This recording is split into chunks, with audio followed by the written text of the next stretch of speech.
The rift hung in the air like a wound in reality, its edges pulsing with sickly light. For a moment, all combat ceased as human, orc, and undead alike gazed upon this impossible tear in the world. Then, with a sound like the screams of 1,000 tortured souls, the first of the eldritch horrors emerged. Tentacled abominations slithered across the blood-soaked ground, their very touch causing the earth to wither and die. Cyclopean beings of impossible geometry floated above the fray, their gaze alone enough to drive mortals mad. Things that defied description, that hurt the mind to even look upon, poured forth in an endless stream. "By the Primal Gods," whispered Solarian, his face pale beneath his helm. "What madness is this?" Groknak, for once, seemed at a loss. The Orcish war chief stared at the escalating chaos, his war hammer hanging limply at his side. This is not our battle," he growled. But it was their battle, whether they wished it or not. The cosmic horrors fell upon the armies with alien hunger, consuming flesh and soul alike. Men went mad at the mere sight of these beings, turning on their comrades with frothing mouths and wild eyes. The paladins of the Sun Guard fought valiantly, their blessed weapons proving effective against even these otherworldly threats. But for every horror they cut down, two more seemed to take its place. Orcish shamans called upon the primal spirits of Folkyr, summoning great elementals of fire and stone to combat the invaders. The very earth rose up in twisted spires, impaling tentacled monstrosities, while sheets of flame scorched the air. But it was not enough. The rift continued to widen, disgorging ever more terrible creatures into the world of Folkyr. The air itself seemed to warp and twist, reality buckling under the weight of these impossible beings. In the midst of this chaos, an unlikely alliance began to form. Human paladins found themselves fighting alongside Orcish berserkers. Priests of the Primal Gods combined their powers with Orcish shamans, creating barriers of elemental force to hold back the tide of horror. Solarian and Groknak, longtime enemies, found themselves drawn together by the tides of battle. They stood back to back, hammer and sword moving in deadly concert against the cosmic horrors that assailed them from all sides. "Never thought I'd die fighting alongside an orc," Solarian grunted, beheading a gibbering horror with a sweep of his blade. Groknak laughed, a sound like grinding stone. "How about alongside a warrior?" he replied, crushing an eldritch tentacle beneath his hammer. As they fought, both leaders came to the same realization: this was a battle that could not be won by martial prowess alone. The rift had to be closed, or all of Folkyr would be consumed by madness. With unspoken agreement, Solarian and Groknak began to fight their way towards the rift. Around them, the battle had devolved into a chaotic free-for-all.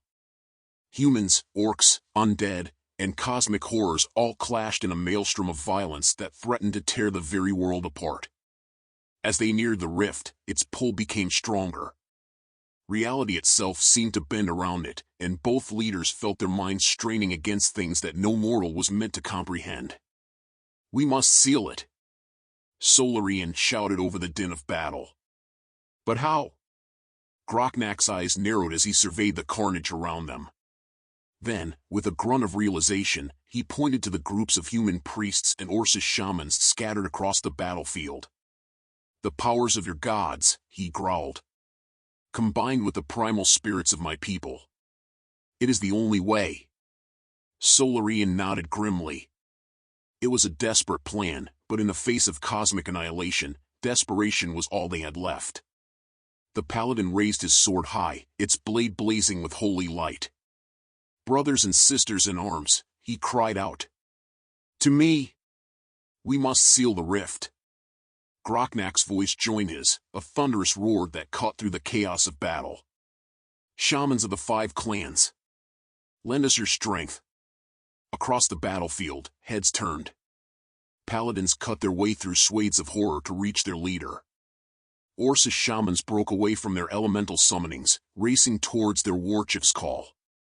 As the two groups converged on the rift, they formed a circle around Solarian and Groknak.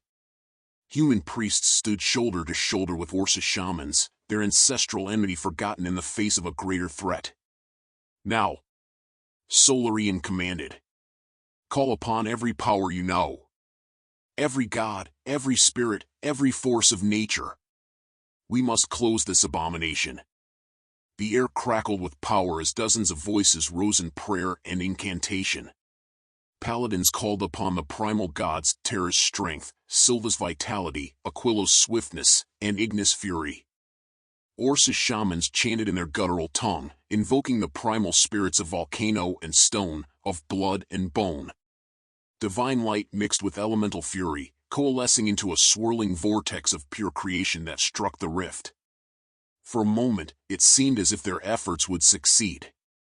The Terran reality shuddered, its edges wavering like a mirage in the desert heat. But then, from the depths of the rift, came a sound that defied description, a cacophony of alien whispers, a symphony of madness that bored into the minds of all who heard it. The vortex of power faltered, its light dimming as those channeling it struggled to maintain their concentration. Solarian gritted his teeth, pouring every ounce of his faith into the effort. Beside him, Groknak roared defiance at the encroaching darkness. But it was not enough. With a sound like reality itself screaming in pain, the rift expanded. The combined might of human faith and orcish primal magic was violently repulsed, sending paladins and shamans alike flying backwards. As the dust settled, a hush fell over the battlefield. The rift remained, a gaping wound in the fabric of the world. But it had changed. No longer was it a portal constantly disgorging horrors from beyond. Instead, it pulsed with an eerie, sickly light, tendrils of eldritch energy snaking out to caress the blasted earth around it. Solarian struggled to his feet, his golden armor now dented and tarnished. We failed," he gasped, disbelief evident in his voice. Groknak, his green skin pale with exhaustion, shook his head. "Not failed, human," he growled. "Survived. For now." Around the rift, reality seemed to warp and twist. The very air shimmered with otherworldly energies, and from time to time, shapes that defied sanity would briefly manifest before dissipating like smoke. "What do we do now?" one of the human priests asked, his voice trembling. Before anyone could answer, a new sound split the air, a roar that shook the very foundations of the earth. It was followed by another, and another, each one emanating from the mountains to the north of the battlefield. Groknak's eyes widened in recognition. "Dragon song," he breathed. As if summoned by his words, massive shapes appeared in the sky. Dragons, their scales gleaming in hues of red, blue, and gold, winged their way towards the rift. These were not the noble creatures of human legend, but primal forces of nature given flesh, the ancient enemies of the orcish people. The lead dragon, a massive red beast with eyes like molten gold, surveyed the battlefield. Its gaze fixed upon the rift, and a growl like rolling thunder emanated from its throat. Then, with a speed that belied its massive size, the dragon dove towards the rift. As it neared, a tendril of eldritch energy lashed out, wrapping around the dragon's leg. The beast roared in pain and fury, breathing a gout of flame that turned the very air to fire. More dragons joined the fray, breathing ice and lightning, their massive talons rending at things that hurt the mind to look upon. The rift pulsed, and more cosmic horrors manifested, tentacles and impossibly angled limbs grappling with draconic fury. Solarian and Groknak watched in awe as titans battled before them. The dragons were ancient and powerful, but the horrors from beyond seemed endless in number and utterly alien in nature. "This is beyond us now," Solarian said quietly. Groknak nodded grimly. "Aye. This is a war for powers greater than orc or human." As the titanic battle raged on, Solarian and Groknak began to gather their remaining forces. The rift and its horrors were contained for now, held at bay by draconic might, but for how long, none could say. "We must warn our people," Solarian declared. "This threat, it changes everything."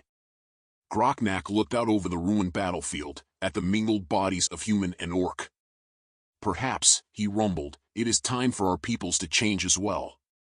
As the surviving humans and orcs retreated from the field, the dragons continued their relentless assault on the forces of cosmic horror. The rift pulsed and writhed, a permanent scar on the face of Folkyr, a reminder of the day when the petty conflicts of mortals were dwarfed by threats beyond comprehension. The Battle of Ironheart Fields was over, but a new war had just begun. In the skies above the ruined keep, dragons wheeled and dove, locked in eternal combat with horrors from beyond the stars. And below, on the blood-soaked earth, the first tentative steps towards an alliance between humans and orcs were taken, forged in the crucible of cosmic terror. The world of Folkyr would never be the same again. The rift remained, a wellspring of nightmare and madness, held at bay only by the primal fury of dragonkind. In the courts of human kings and the volcanic lairs of orcish war chiefs, plans would be made, alliances forged and broken. For now, the greatest threat was contained, but for how long? As Solarian and Groknak led their battered forces away from Ironheart Fields, both leaders knew that this was merely the beginning. The true test of their peoples lay ahead, in the shadow of cosmic horror and draconic fury. The fate of Folkyr hung in the balance, teetering on the edge of a knife, with only the thin line of dragons holding back the tide of madness.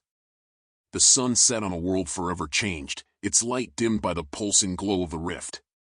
In the growing darkness, the roars of dragons and the impossible sounds of cosmic entities echoed across the land, a constant reminder of the new reality that had dawned in Folkyr. The Battle of Ironheart Fields was over, but the War of the Eternal Rift had only just begun.